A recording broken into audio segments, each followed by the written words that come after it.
The following is an exclusive presentation of WI Garden Media, the voice of Garden Talk Radio.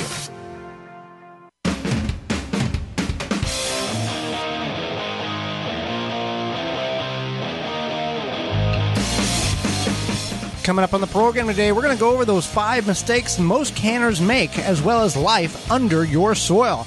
Our guest is author Theresa Rooney, and we'll answer your garden questions. The hour's full, and it starts right now. You are listening to the most informationally packed hour of garden-focused radio in the country and on the internet with your host, husband and wife team Joey and Holly Baird. This is the Gardening with Joey and Holly radio show. And welcome to the Gardening with Joey and Holly radio show. Happy you've taken a little time out of your day to be part of ours. This is the Gardening with Joey and Holly radio show. I'm your host, Joey Baird. Beside me is my wife, co-host, best friend, and gardening partner, Holly Baird.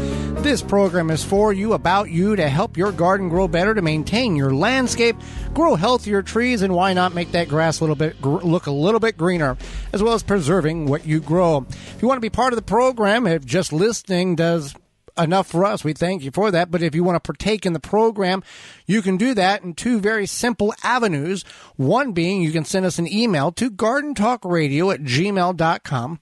That's gardentalkradio@gmail.com.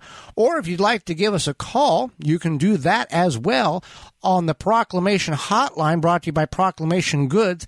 That number is 1-800-927-SHOW. 1-800-927-7469, toll-free, coast to coast. Proclamation Goods creates cookware for the eco-conscious home chef.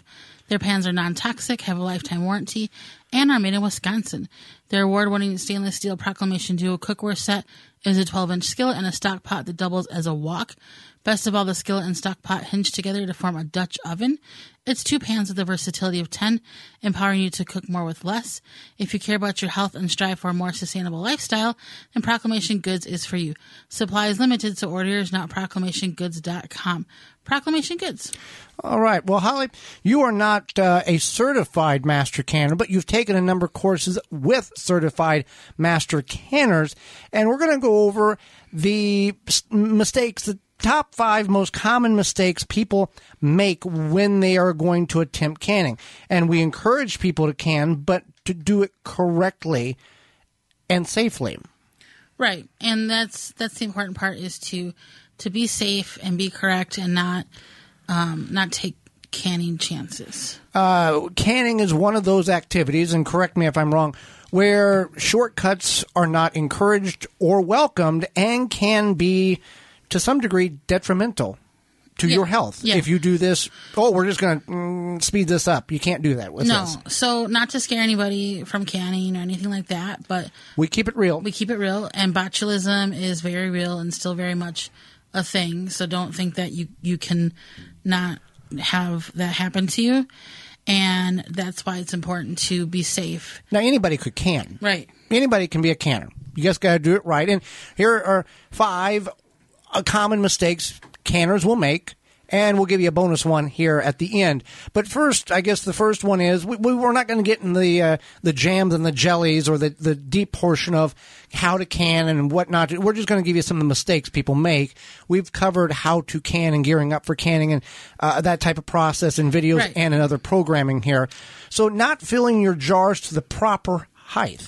Yeah, so this is important because if you fill them too low or too high, if you fill them too high, they could, the pressure, even just from like water bath canning, could cause the jar to break. If you fill them too low, then it might not, then you won't get the proper seal. What is that term used for the proper headspace? Okay. Mm-hmm. And if you're not sure about headspace or how to measure it, there's a tool called a headspace measurer, and you can use that. It's very helpful. It usually comes in a kit. Otherwise, you can definitely order one separately. And then your recipe will say X amount of headspace. Is there a general rule of thumb for certain things? Yes, but you always want to follow whatever the recipe says. Canning is a science. This is, whenever if you know somebody or have seen the actual operation of a laboratory environment, they don't take shortcuts. It's precise this and precise that. Same thing going on in the kitchen when you're doing canning. Right. So shortcuts and jar breaks. Yeah. So explain. So any sort of shortcut is not good in the canning world. But when I say shortcuts in jar breaks, it means like you want to do a hot jar, hot food, hot canner. We've lived this. Consistency, would that be the word to use here? Just everything's got to be alike. Consistency. Yeah. But just, making sure that you don't take a shortcut. And one example I had was when you and I were canning tomatoes, we had room temperature jars. We put hot tomatoes into the room temperature jar, put that then into the canner, and what happened? It broke. It broke. And then, of course, we hear this pop noise, and we were like, what is that? I don't know what that is. Fill the next jar. Fill the next jar. Put it in there. So then we broke 2 jars of tomatoes. And if you know, canning whole tomatoes or crushed or whatever, it's a process. You have to, make sure the peels are off the tomatoes and whatnot. And if it doesn't work out, it's sad. Over tightening of jars. This is a very common mistake that is seen very repetitively on social media posts going, why does my jar lid look like this? Yeah, you were guilty of this for a while where you were like, I'm just going to crank it on there before we put in the canner. So you don't need to, be the Hulk and screw it on as tight as you can.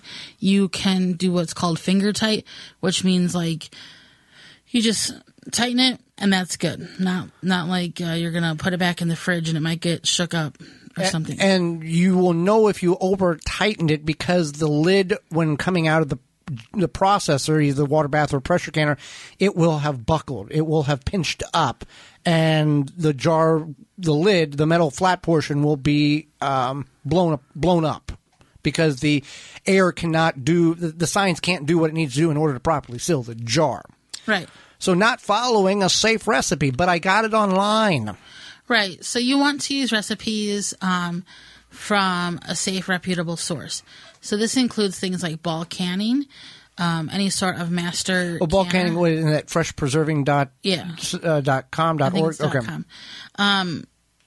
A master canner, a Better Homes and Gardens, any sort of master canner. Taste of Home is another one that has good canning recipes. And those are probably the main 3 for, if you go to the library and you're like, I'm going to check out some canning books, you want to kind of stay within like the last 15 years or so. It's hard to wrap your head around this, but if you find something from the 90s, it's not within 15 years. The 90s, like early 90s, that was 30 years ago. Yeah. Okay. Yeah. So, but a lot of people think like the 90s was 10 years ago. Well, the 90s is 30 years from the 90s was the 60s, which is the same distance as it now from there. Just stop. So anyway, I mean, the 90s were a great time. I had a fun time, and I'm so glad social media was not around. But it's a safe thing. You want to make sure last 15 years, so early 2000s, absolute max. It's nice to collect the recipe jar, the bulk canning books of the classic, the old style ones, but it's not safe. Now, what does one do if they have an old recipe that they would like to use to honor a past loved one who was a very active canner? How do they find out to make it safe? You could reach out to a master canner and ask them to review the recipe, and there's no shame in that. And a lot of times they don't even have to tweak that much. But I just want to explain, you're probably thinking, like, how has food science really changed that much? Well, as a society, our food science has really changed. So tomatoes are less acidic. Or just the density of the food, too. Right. Yeah. So let me just finish here. Yeah. So tomatoes are less acidic than they used to be. So now you have to add acid to your canned tomatoes or your pasta sauce, salsa, what have you. Same thing with, jams and jellies. Those recipes may not have varied a lot, but you don't know. You don't know if the sugar content has changed or something where you may need to add more pectin, things like that. So because our food system is always changing, we're getting, as a society, further and further away from these heirloom varieties and original cultivar of produce. This is why things change. And also, even with pressure canning, we learned Joy's parents used to can green beans with a water bath canner, and now that's no longer safe. So it's just a matter of, as things change over time, and just like people are living longer because they're not canning questionable things. and questionable methods because food safety has changed as well. How can one find a local master canner in their area? They could contact their University Extension. Okay. Mm-hmm. And they would be able to direct them in the proper direction. And I know there's some in every state because I follow a few on Instagram, so they should be able to help you. Storing the jars with or without the rings on, what is the answer? You want to store them without the rings on. Why? Because we're literally putting vacuum sealed food into a jar. And that food could go bad at some point. That vacuum seal could expire and the lid could pop off. If you have the ring on, the lid could pop off and then it could reseal itself, and that's gross. And we have done we've left the rings off, and in the shelving of canning jars, I believe it was pasta sauce, we did have that jar pop off, and we did see the mold and everything, so we did discard it, but we seen that something went wacky inside that jar, and because we didn't have a ring on it, we were able to remove it and discard it safely. So keep that in mind. So those are just some of the mistakes in which one may make when canning. If you have questions about proper canning procedures, do not hesitate to reach out to us at gardentalkradio@gmail.com or give us a call toll-free coast to coast at 1-800-927-SHOW. Well, we are brought to you today by our sponsor, Walton's Inc. Just like we talked about canning, we know you care about where your food comes from, and canning preserving is great, but what about the meat? At Walton's Inc., you can get all the equipment, seasoning, and supplies to make sausage, jerky, and any other meat product your way to your high standards. Do you want to make snack sticks that people will actually like? Walton's created meatgistics.com, an informational site to help you make the best finished product. And they have their full line of meat grinders, mixers, sausage stuffers to help you go from animal to edible. Walton's, everything but the meat. You can use code GROW50 to save 10% off orders of 50 or more and get free shipping. And when we come back, we're going to discuss life under your soil in the garden. You're listening to The Garden with Joey and Holly radio show. Got a question for Joey and Holly? Send it via email anytime to gardentalkradio@gmail.com. It's a struggle to find fruit that isn't a disappointment or a waste of money, especially peaches at the grocery store. You bring them home, they turn mealy and gross. Well, Tree Ripe Fruit Company has the answer. They deliver fruit straight from the farm, obsessed with quality, so you can actually experience the joy of a great tasting fruit. Love Georgia peaches? Tree Ripe delivers the best peaches you'll ever eat directly from the farm within days of being picked. Peach season starts June 15th and goes through August 4th. In July, they also deliver Michigan blueberries. You can find them at over 400 Peach Stops events throughout the Midwest or have fruit delivered directly to your home. All the event details and ordering information can be found at their website, tree-ripe.com. An extra bonus for you listeners, get 10% off your first purchase when you order online only, tree-ripe.com, by using coupon code HOLLY10, HOLLY10. Make watering easy. DripWorks provides quality drip irrigation supplies and equipment to gardeners just like you for all your growing needs across the U.S. and Canada. Purchase online at dripworks.com. Deer Defeat is an all-natural repellent to keep deer, rabbits, and groundhogs away from your precious plants. Deer Defeat protects your plants day and night, dries clear, and odorless. It will not clog your sprayer. Deer Defeat works for 30 days through rain, snow, and freeze. Safe, effective, and works on rabbits. Money-back guarantee. To purchase, go to deerdefeat.com and use code RADIO to save 10% on your order. Deer Defeat. It can't be beat. Brought to you by Blue Ribbon Organics, providing locally made organic compost and soil blends for gardens, farms, landscaping, and more. Visit BlueRibbonOrganics.com or call 262-497-8539 to find their products nearest you. The Water Hoop is a portable water sprinkler system that allows you to target water evenly around the root ball of your tree or bush. Conforms to various shapes for your watering needs. The Water Hoop reduces runoff and saves money. Visit waterhoop.com. This week's garden tip is sponsored by the amazing Dr. Zymes. Eliminate and prevent garden pests with their 100% all-natural, all-in-one insecticide and fungicide. Experience powerful natural protection from insects, fungus, mold, and mildew. Try a free sample. Visit drzymes.com/garden talk. Whiteflies are another sap-sucking, soft-bodied insect like aphids. They prevent plant growth by feeding on your plants and sucking the nutrients from them. Leaves will look wilted and molted, but also become coated with a sticky substance called honeydew, which is secreted by whitefly nips and adults. Spraying the amazing Dr. Zymes Eliminator around, under, and all over the plant can help rid your plant of these aggressive pests. Dr. Zymes is OMRI listed, safe up to the day of harvest, and doesn't leave a residue.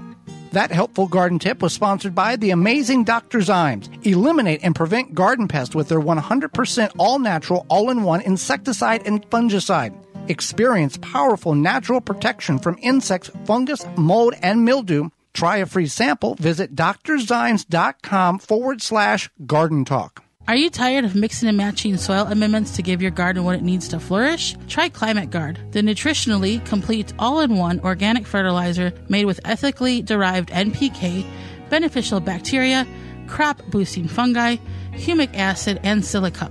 Climate Guard uses cutting-edge microbiology and ethically derived plant nutrition to produce the same results as conventional fertilizers without the negative environmental impacts. Each Climate Guard pellet is infused with a high-performance blend of living organisms that will continue building a rich ecosystem in your soil long after application. Available in 7.5 and 15-pound bags, Climate Guard is delivered directly to your door and available for order at shopjohnnyAppleseed.com. That's shopjohnnyAppleseed.com. Thanks for listening to the Garden with Joe and Holly radio show. As you've heard through the program, many companies offering coupon codes to help you save on great products. If you've missed any of those coupon codes, you can go to our parent website, thewisconsinvegetablegardener.com, and click on the Money tab at the top of the page, and they're all listed for you. The Gardening with Joey and Holly radio show is brought to you by the following: Pro Plugger, Chip Drop, Bellbuster, Johnny Appleseed, Ivy Organic, Milkweed Balm, Walton's Incorporated, Bloomin' Easy Plants, Jung Seeds. Find all sponsors at thewisconsinvegetablegardener.com and thank them for their support. Welcome back to the Gardening with Joe and Holly radio show. Happy you're with us today. Holly, one of the keys to a healthy soil is good fertile soil, but also hydration. Absolutely. So if your plants could talk, they might say that they could use more water, being properly watered, and maybe they have too much or too little. How do you water properly? We take the guesswork out of watering by using the tree diaper. Tree diaper is a revolutionary watering system that stabilizes soil moisture by taking up excess water and slowly releasing that water into your plants or your soil over time. And so what happens is that you have the tree diaper that's filled up from rain or when you water, and slowly releases water over 3 weeks. So you don't need any pipes, hoses, electricity. Whether you're a first-time gardener or advanced, tree diaper will improve the way you water your plants. It's made in the USA. You can find all the sizes they have available at treediaper.com. That is treediaper.com. Tree diaper will keep your plants happy. Well, in addition to using the tree diaper, that will help hydrate the soil, which your soil is alive, Holly, and that people may not be aware of that. They think, earthworms. I know there's worms or a couple of grubs, but that's about it. But there's a whole lot more than just worms in the soil. It's alive! So your soil is a living and kind of breathing thing in a way. So the biggest thing that we want to talk about here is not just about what's in your soil, but minimal soil disturbance. Now, some of you till twice a week and 3 times on Sunday. You are an active tiller of the soil for a variety of reasons, from weed control to variety of nutrients, mixing nutrients and everything else. We choose to do minimal soil disturbance, which means that if we have a root crop, we will dig that root crop up. If we have a weed or weeds, we will attempt to remove the weeds with a garden fork, not a tiller or a shovel that will hurt the soil structure. We'll try to limit it as much as possible. And or sometimes we don't even loosen the soil to remove weeds. We simply cut the weeds off and stress the weeds out in order for them to die naturally so we don't have soil disturbances. Right. And that's exactly what we do. And you want to keep in mind that your soil is an entire ecosystem, which basically just means that it's living. It lives with, I can't think of the word here, with itself. And it produces... It's self-sustainable. Self-sustainable. We mess it up. Right. And it's just like, if you think about your backyard, the leaves fall down, they feed the soil, the leaves come back, and you cut the grass grows, and the grass feeds maybe some rabbits, or I don't know what rabbits eat, but, and then the rabbits then feed another animal, and the animal possibly feeds us. So there's a food chain. Food chain is an ecosystem. So same thing in your soil. So millions and millions of bacteria in your garden soil, and 45% is minerals. That, it can be clay, silt, sand, gravel, stone. It can be a lot of things in that soil. Right. And that's what's important, is that is 45% of your soil is those minerals. And minerals, whether they are nitrogen, potassium, phosphate, micronutrients, magnesium, copper, sulfur, or macronutrients, there has to be a certain amount of those in your garden in order for plants, whether you're planting them or grass or trees, for them to have successful growth. Just like as humans, we have to have a balanced diet. We just can't live our lives living on potato chips or carrots, and we have to have a balance, just like plants. Right, and that's just it. And you may know this about your soil. You may know that you have rocky soil, or you have clay soil, or you have 1 inch of topsoil and clay soil beneath that because you dug it and you were like, I can't grow anything in here, so I'm going to build raised beds, or I'm going to do containers, I'm going to do straw bale. So and even if you've got grow bags or containers, Holly, there's still life in a 1-gallon grow bag or a 100-gallon grow bag. It's not just in the soil. It's anything that the soil is in. Right, but that's the thing, is that you might know that you have clay soil, right, and that's why you're not growing in it, and why you have done some other method. And you might hear from, your friend or family member who's like, I can't grow my soil because it's clay soil, or it's too rocky, or it's too sandy. And this is not uncommon. It kind of depends on where you live. I know certain parts, even in our area, there's more clay soil, and there is better soil, and it just depends, even within a 10-mile radius, of what you ended up with. Right, and soil contains a lot of minerals, but it doesn't have a whole lot of organic material. That's why it's so dense, and that's why it retains moisture much more rapidly and sometimes too quickly for proper plant growth, that they are getting drowned out. Right, and so that's the other part, is what else is in your soil is 25. Because we got to get to 100% here. Yeah, 25% of it is water. So obviously this can vary depending on how much rainfall you have, and B, how much, if you don't have a lot of rainfall, are you adding water to your soil, or watering your garden, or watering your plants, whatever. So that is a big reason why it can vary, but it's about 25%. And the next one will surprise a lot of people. It's air, which I think is surprising, but that's when I say it's living and breathing, because it does have air, and this is an essential ingredient for living organisms, because you have living organisms in your soil and they need air. Just how it works. Even the tiniest decomposer fungi needs air. And then we are left with 5%, which is organic matter. Now, this varies based on where you're at in the country. Some of you may have organic matter that is less than 1%, or it can be as high as 5 or even 10% based on how much work you have put into your garden soil.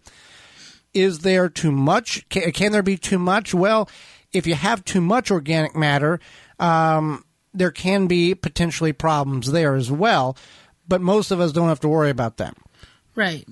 And so this is important because we can talk about how we can add more organic matter, but this is what the decomposers and the worms and the fungi is what they live off of. They live off this organic matter. And if you want to, what is the ideal percentile for organic matter? The University of Missouri Extension suggests about 4 to 6% is the ideal. About 4 to 6% of the soil is preferred in that realm. 2 to 3% of soil in the lawns, and 4 to 6 in the garden. So keep that in mind. Right, absolutely. And so what you can do to increase your organic matter is you can add compost, you can add leaves, you can add coffee grounds, you can add your own compost, your own homemade compost. You could even take your kitchen scraps and you can dig a little trench, put those kitchen scraps in there, and that they will break down quite quickly, but they will also invite the worms. Let's talk about worms for a minute here. Worms are probably one of the few, if not only, visible things in which you can turn a shovel full of soil over and go, oh, look, there's something moving in that. Worms have, and we're not even going to get into the hammerhead worms or the jumping worms. We're just talking about traditional earthworms because that's a whole nother episode for a whole nother mess of problems that a lot of people are dealing with in pretty much all corners of the country. Worms, native worms, what we grew up with, have a tremendous amount of ability to change bad soil into good soil with just a little help from us. Right. And that's exactly it. You need to, quote unquote, invite the worms, and that you can do that by putting that compost or worm food essentially into the soil. So that's leaves, coffee grounds, banana peels, what have you. And you can just layer it. You can put a couple inches on top. You don't have to work it in. Right. And they know, and they come. Right. The worms, they know that there's food there. That's a food source, and they come, they build their home, and they're not going to oversaturate themselves. And all of a sudden you'll have, a few worms, and then you'll have a lot of worms. So that's what we encourage you to do, is to feed the worms. Worms, they break this down, then their worm castings, which is basically their worm waste, worm poop, whatever you want to call it, is there, and that adds to your organic matter, and it's very pure, natural, not, I guess it is kind of a fertilizer. Yeah, it's a natural It is a fertilizer, yep. So fun fact, Holly, how deep can worms go? 8 feet deep. So okay. They'll come from 8 feet deep or go 8 feet deep or whatever. And that's pretty deep. It's a lot of pathways in which oxygen and water can travel through your soil during rain or watering.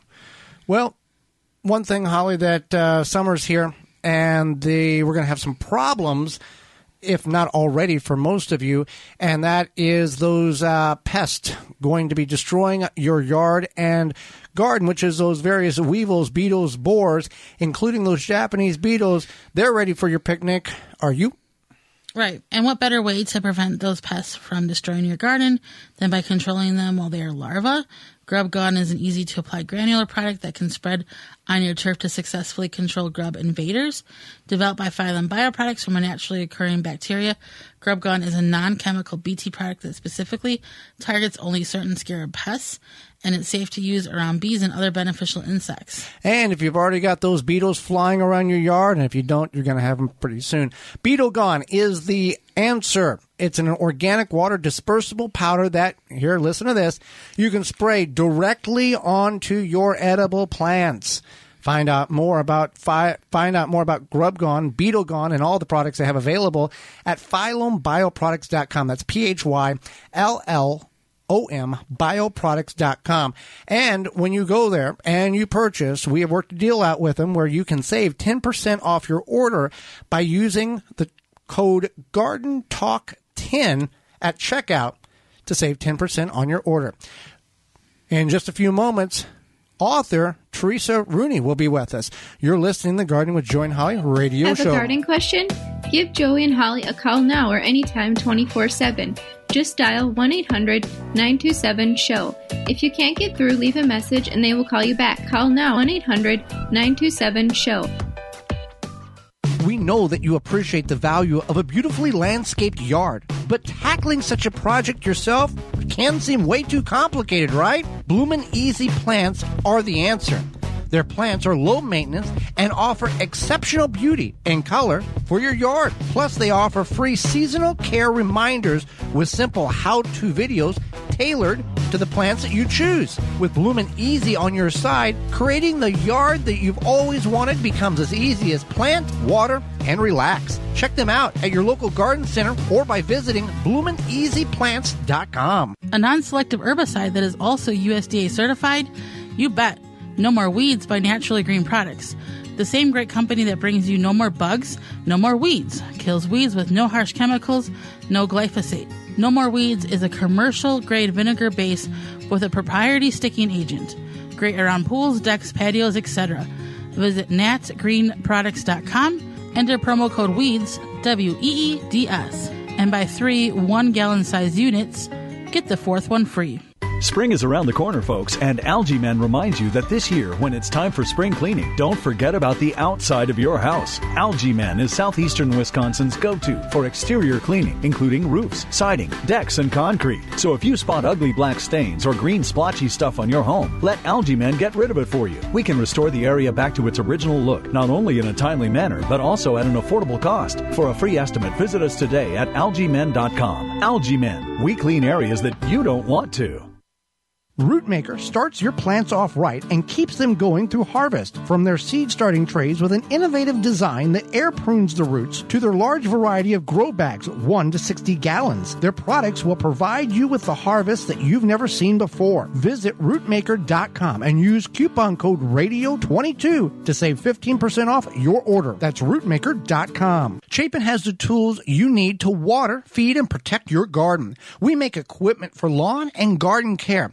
And we are always innovating to help make your next growing season a success. Our newest products are the 5010 Rose Duster, watering tools including hose nozzles, sprinklers, and timers, the Mixes on Exit Backpack Sprayer that mixes concentrate as you spray. You can find all products at www.chapinmfg.com, major online retailers, home improvement stores, and hardware stores near you. Japanese beetles show up in summer for a feeding frenzy in your garden, and they are the worst party guest, feeding on leaves, then laying eggs in your lawn for next year. Japanese beetles can decimate your plants and trees. Protect your plants with Japanese beetle traps from Rescue. New this year, Rescue has refill lures to use the same trap again the next year. Made in the USA by the makers of the popular Rescue Fly and Yellow Jacket traps. Learn more at rescue.com. That's RESCUE.com. Protect your plants from damage with the 3-in-1 Plant Guard and Special Blend Fertilizer. Visit ivorganics.com. Use promo code RADIO10 to save 10% off your order. Show your body and monarch butterflies some love with Milkweed Balm, made with milkweed seed oil to promote relaxation and muscle recovery. Full of antioxidants and packed with powerful omega fatty acids to fight pain and inflammation. Milkweed Balm is product-based conservation of wild monarch butterfly habitat. Visit milkweedbalm.com to find out more. Dig planting holes from a comfortable standing position. Step, twist, pull, and plant. Visit ProPlugger.com. Thanks for listening to the Gardening with Joe and Holly radio show. As you've heard through the program, many companies offering coupon codes to help you save on great products. If you've missed any of those coupon codes, you can go to our parent website, the WisconsinVegetableGardener.com, and click on the Money tab at the top of the page, and they're all listed for you. The Gardening with Joe and Holly radio show is brought to you by the following: Rootmaker, Dripworks, Pomona Universal Pectin, Phylum Bioproducts, Tree Diaper, Chapin Manufacturing Incorporated, Deer Defeat, Water Hoop. Find all sponsors at the WisconsinVegetableGardener.com and thank them for their support. Welcome back to the Gardening with Joe and Holly radio show. Theresa Rooney moments away, but first, Simple Grow. Are you worried about your plant growth? Provide your plants with what they need to grow to their potential. Simple Grow offers 100% organic worm castings at simplegrow.com. Unlike any other worm casting products, when you order from Simple Grow, you're getting 100% worm castings, not filler plus castings. Promote ideal soil structure and aeration with Simple Grow all natural and odor-free worm castings. There's only one ingredient, worm castings. No chemicals or additives will seep into your food, and it doesn't smell like other fertilizers. For indoor and outdoor use by the bag, bundle, ton, or truckload, you can find all the information at simplegrow.com. Well, Holly, let's go to the Proclamation Hotline, brought to you by Proclamation Goods, and bring in our guest for this week. Theresa Rooney is a self-taught lifelong gardener. She's a master gardener and has turned her small urban yard into a certified national wildlife habitat and home to an increasing number of welcome and unwelcome critters. She is also the author of The Guide to Humane Critter Control. Welcome to the program, Theresa Rooney. Thank you so much. I'm privileged to be here. Well, we thank you for taking time out of your day, not only to educate Holly and myself, but also our listeners. Great. So we get a lot of questions about controlling deer. What are your best tips for keeping deer from your homegrown veggies? Well, I am super lucky because I live near a big city. So I have no deer in my area. So that's one option. But a lot of people can't move to the city, or they're out in the suburbs where there's deer. So there's a lot of great things you can do. First of all, you want to grow plants that aren't deer candy. Look at those resistant plants. And I have a book for you. It's a free book that you can download. It's called The Best Plants for 30 Tough Sites. It was developed by the Minnesota Master Gardeners years ago, and there's one section in there on deer-resistant plants.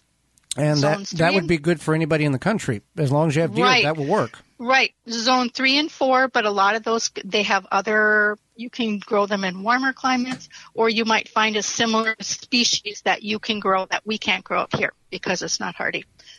So do that. Next option, if you're not going to do that, you can take bird netting, or it's also called deer netting. It's like monofilament fishing line in a grid pattern, and just take 2 sticks, bamboo sticks 6-7 feet high, divide it or spread it between those 2 sticks. And deer are creatures of habits. So when they keep coming into your yard at 3:04 every morning, they come over from Bob Smith's house in the northwest corner of your house, you can put this up where they come in. Their noses are really sensitive. So they will bonk into this deer netting, and they won't know what's going on.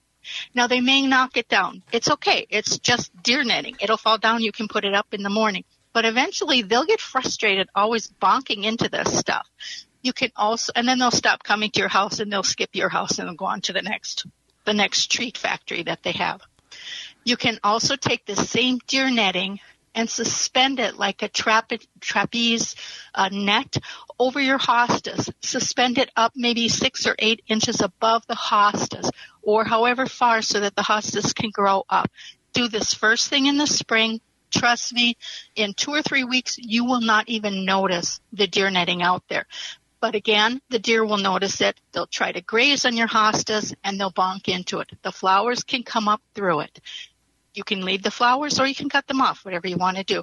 And then the nice thing is if you really like to clean up your gardens in the fall, and you leave this netting on your hostas, it will actually grab the leaves as the leaves come down. You can then move the netting and just plop the leaves out onto the lawn and mow them over with your lawnmower, and you don't even have to rake leaves. So it's kind of a 2-for-1 there. Well, good information. Go ahead. Yes. Yep. Okay, I got a bunch of other stuff. Use a scarecrow. That's a motion-activated water sprinkler. Just remember, if you're going out there, turn off the scarecrow unless it's 90 degrees and you just need a little cool off. That's okay too.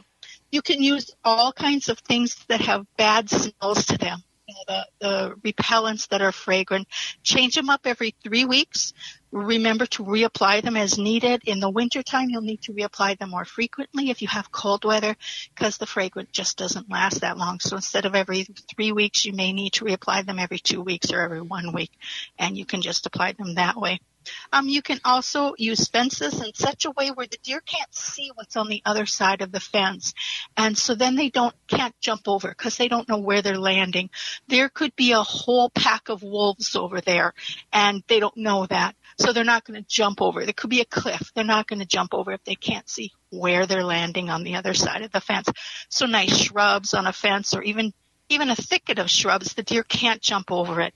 And if you do have that thicket, turn it into a fedge, which is a combination of a fence and a hedge, and just put things with thorns, things you don't care that the deer eat on the outside of that shrub level, that shrubbery boundary, and then grow your stuff that you really love on the inside of the shrubbery, and the deer won't push their way through. Those are just some things you can use to get rid of deer in your yard. A lot of good information there. Now, you talk about dangerous pests to look out for. What are some of those common ones, and how do we know what to do when we encounter them? Okay, so one that we have a lot of here in Minnesota, and I know in the upper Northeast, is ticks. Deer ticks, they can harbor and vector a lot of diseases, so you don't want to get limes, you don't want other things. We have nice little critters like opossums in our yards, in our areas. Opossums are actually immune to Lyme disease. They will eat ticks. They run through the tall grass, the ticks fall on them. They can eat all the ticks on their body, 100, 150, 200 ticks every night. So if you have an opossum, try to live with it. They are wonderful to prevent ticks. Get some guinea fowl. They also like ticks. That's a kind of chicken. So if you can get chickens, that's good too. If you can't get chickens, I understand a lot of places you can't get chickens. Otherwise, just then use the repellents and then dress appropriately for ticks, and make sure you always for ticks when you come in. Another thing that a lot of people have is raccoons. And raccoons can be a problem in and of themselves, but they're even worse if they start to use your yard as their latrine. If you find masses of raccoon scat, their poop laying around, that is extremely dangerous. There are extremely bad diseases that poop can carry. So you want to then put on a full hazmat suit, or have somebody with a hazmat suit clean that up and prevent them from leaving their scat in that area again. It is a terrible thing. You need to double bag it or triple bag it, get rid of it in the city trash. I'd even pull up some of the soil and throw that away too. But do remember to use all your masks and all your suiting, and just be really careful with that. Then people think, well, then you have things like yellow jackets. Now, I used to be terrified of bees and yellow jackets and everything else. Then one day I figured out what yellow jackets do, and it's like, okay, they're not so bad. If you know where they are, just avoid them. If you have to get rid of them, use the appropriate method to get rid of them. But usually if you can avoid their area, especially in those seasons when they're really grumpy because they're trying to find food and they know winter's coming and they're trying to find the last bits of food, your barbecues, your everything else, just try to ignore that area. That's something you can do. And if you are anyone who has any problems with allergies, make sure you always have your medications or EpiPens. Mosquitoes. Now, mosquitoes can carry a lot of diseases too. And in Minnesota, one of our state birds is a mosquito because they're so huge and they're so prevalent. Even in the city, we can get them. So, of course, no standing water. Except for this one little trick I just learned about. You take a bucket, you put some standing water in it, you put some water in it, you throw some straw into it, maybe even make the straw go down a little bit with a rock or something like that so it doesn't float. But you also add a mosquito dunk. Then you cover the top of the bucket with either chicken wire or hardware cloth so the mosquitoes can still get in and lay their eggs. But because there's a mosquito dunk in there, they're laying their eggs, and the bacillus will kill the larva of the mosquitoes. Make sure you put it in an area where pets aren't going to knock it over, kids aren't going to play in the water, things like that. But that can be a real good way to attract some of those females that are laying eggs and then have their larvae be killed. Those are just some things. If there's another scary or dangerous animal you want me to talk about, I'll try to do it. Those are just some that I thought pests that people may be running into everywhere. No, definitely. That's been very helpful and really great reminder, especially about the ticks, because, you know, a lot of us are just getting back outdoors, and it's always a good reminder to think about that stuff. So your book, The Guide to Humane Critter Control, can you tell us more about it and why our listeners should pick up a copy, or just a helpful, interesting tip? Sure. This started, I never thought, I always wanted to write a book, but had no idea. But anyway, what happened was I have a small yard. I had a huge elm tree in the back. It had to be taken down because of Dutch elm, and I was devastated because I had a beautiful shade serenity garden. In the meantime, I got interested in birds and things like that, so I wanted to make my yard a national wildlife habitat.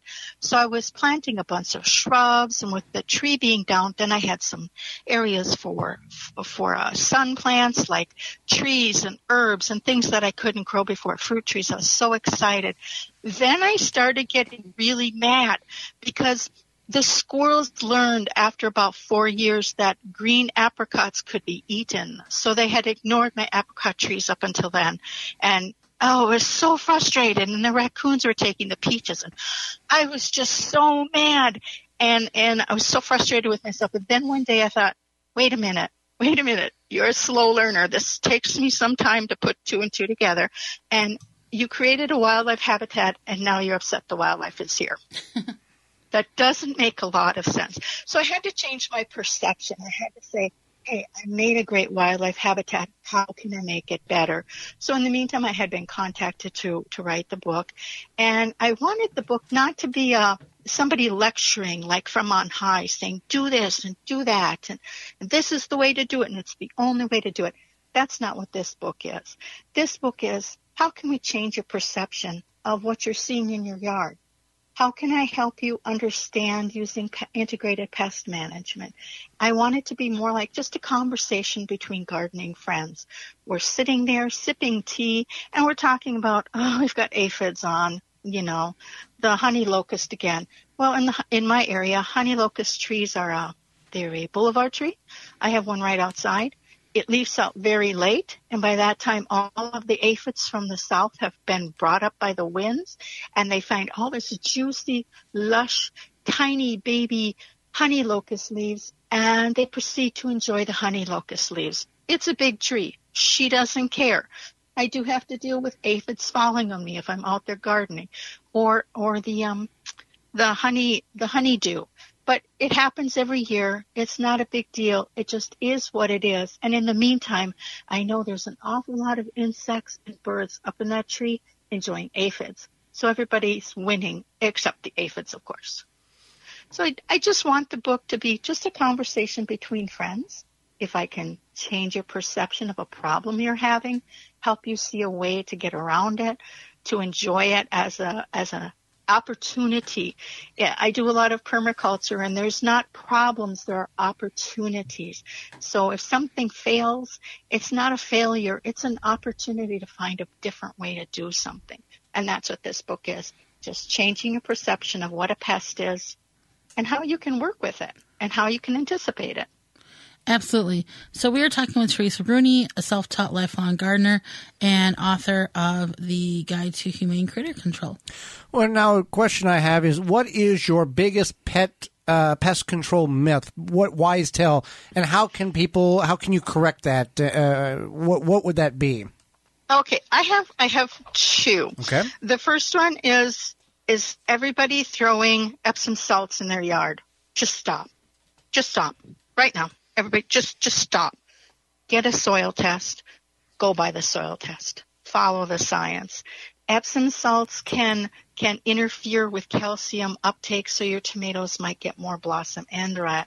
It can influence pH, the pH of the soil, in such a way that the bio activity in your soil changes. If you need to change the soil pH, use soil sulfur instead, not the magnesium salts in Epsom salts. That's one of my biggest pet peeves. I get livid. As a master gardener, I run into pet peeves, or I run into these myths all the time. Another one is what to do when the hostas have holes in them from slugs. My first ask is, does it matter? The hostas are still alive. It's not a big deal. Okay, if it matters, grow hostas that slugs don't care as much for. Grow the blue hostas that have a coating on them, a waxy coating. Slugs don't like that. They don't like the thicker-leaved hostas. If you have a few hostas that the slugs do like, lay some newspaper down every day. lift it up in the morning, damp newspaper, lift it up, or a board, damp newspaper or a board, and lift that up in the morning. You'll find the baby slugs early in the season. Scrape them off into the driveway, and the birds will be happy. And you'll impact the populations of the hostas, of the slugs. You can also then you come up with the eggshells and the beer traps, and it's like, oh, please, people.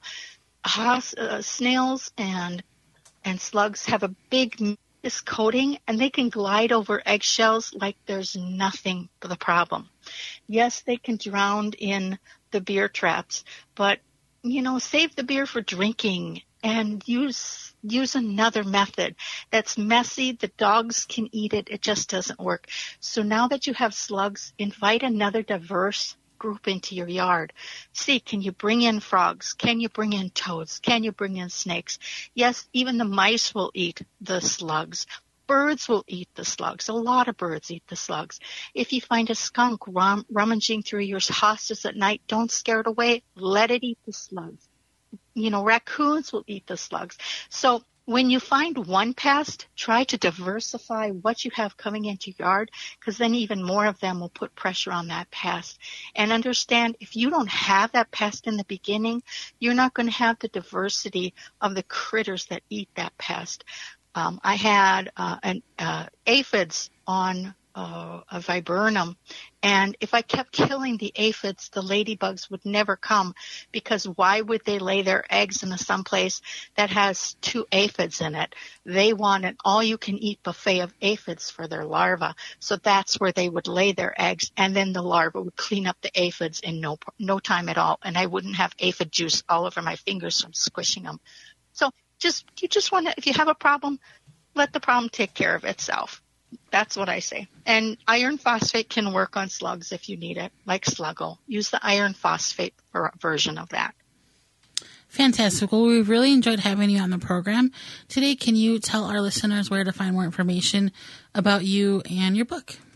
Sure. You can get my book on Amazon. You can also reach me on Facebook. It's Theresa Rooney, Theresa Rooney, Rooney. Currently, I have a sunflower and a very faint moon as my picture. And if you really want to learn more about me, get my book. Consider other books like Gaia's Garden on Permaculture by Toby Hemingway. Read Doug Tallamy's book, Bringing Nature Home. Mel Bartholomew's book on square foot gardening.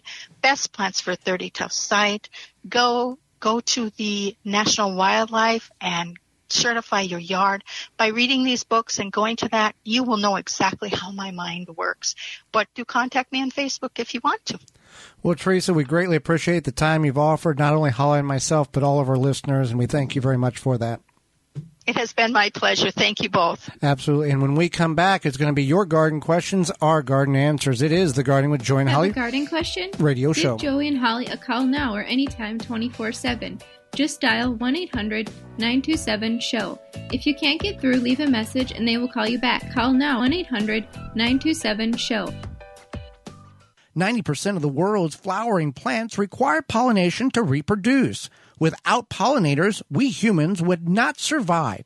Here at Finding Nectar, a Denver suburb-based nursery providing flowering plants that are bee, butterfly, moth, and bat friendly, we are striving to get more pollinators into the backyards of Colorado. Together, we can increase the pollinating population one plant at a time. Affordable plants. Check all the plants out at 1550 Highway 72 in Arvada and at findingnectar.com. Have you ever tried to carry all your tools and supplies on your tractor? You fumble around looking for the right one, unsafely holding them while you drive. Big Tool Rack developed a range of carry-all systems that attaches to your compact tractor in seconds, creating a mobile workstation that allows you to safely carry your tools and supplies. Big Tool Rack's telescoping wheel system and 3 3-point hitch connections allows you to quickly attach and detach the carry-all system for easy storage. Working around the house, the homestead, or the farm, Big Tool Rack has your back and all your tools. Use code MYRACK5 for 5% off purchases at BigToolRack.com. Find out why we're built to haul it all. If you could double the life of your raised bed boxes by sealing the wood with a clear non-toxic wood preservative, would you? Well, now you can with a clear, penetrating product called Internal Wood Stabilizer. It's 100% non-toxic and easy to apply. Seal your untreated wood surfaces, even chicken coops, by spraying on Internal Wood Stabilizer. It's invisible, seals the wood from the inside out, and never wears off. Recommended by organic gardening experts. Internal Wood Stabilizer. Check it out at timberprocoatingsusa.com. Take the guesswork out of composting with hot bin composting. Quickly break down food scraps within 30 to 90 days. Find out more at hotbincomposting.com. A little bit of summer is what the whole year's all about. Barbecues, parties with friends. The fun is endless, unless the sun or thunderstorms have damaged your outdoor furniture. Keep it looking brand new with custom protective covers from coversandall.com. They have fabric choices for days that are 100% waterproof, coated to protect against sun, and can be custom designed for any size or shape, and placing or removing them. Easy peasy. Visit coversandall.com and use code GARDEN25 at checkout to save 25% on your purchase. Pomona's Universal Pectin is a high-quality pectin that gels reliably with low amounts of any sweetener. If you're trying to reduce the amount of sugar in your diet, you'll love Pomona's Universal Pectin. Now you can make healthy homemade jams and jellies sweetened to your taste. You can use sugar or honey to sweeten. Pomona's Universal Pectin keeps indefinitely when stored in an airtight container.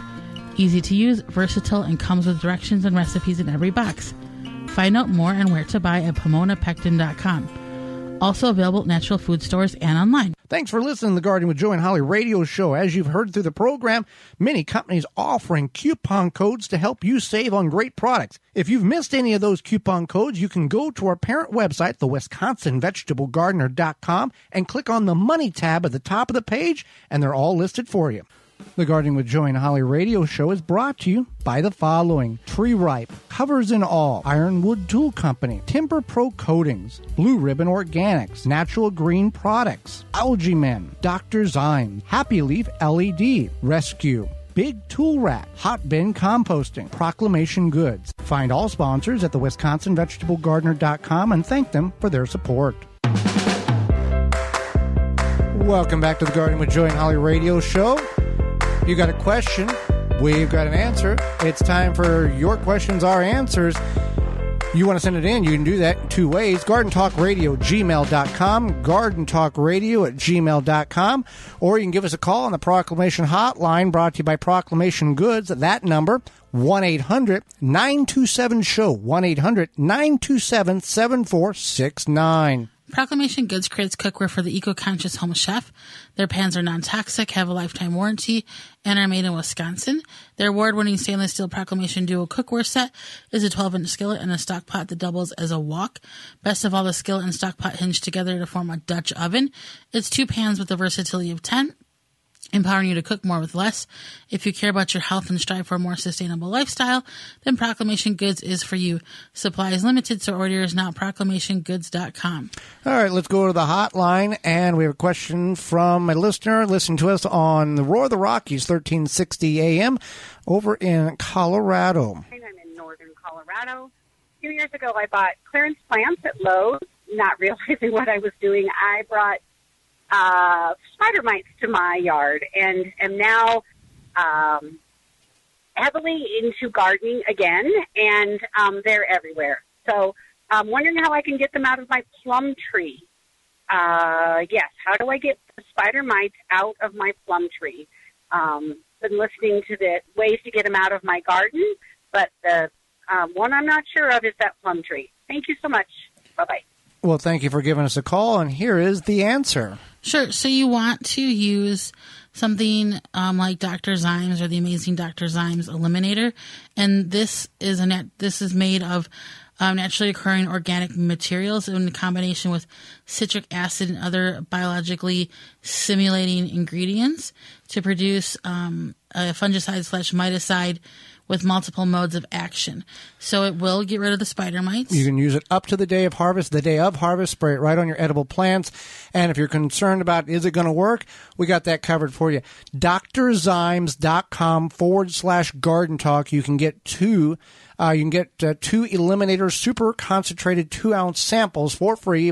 You pay for shipping and handling, and you will be hooked on it. It is a product that works time and time again. All right, let's get to our next question here. So I had my insulin delivered, and it was packed with Enviro Ice. Has anyone ever used this as a fertilizer? Being a nitrogen base, can I put it on my garden, or maybe I need to dilute it? What can I do?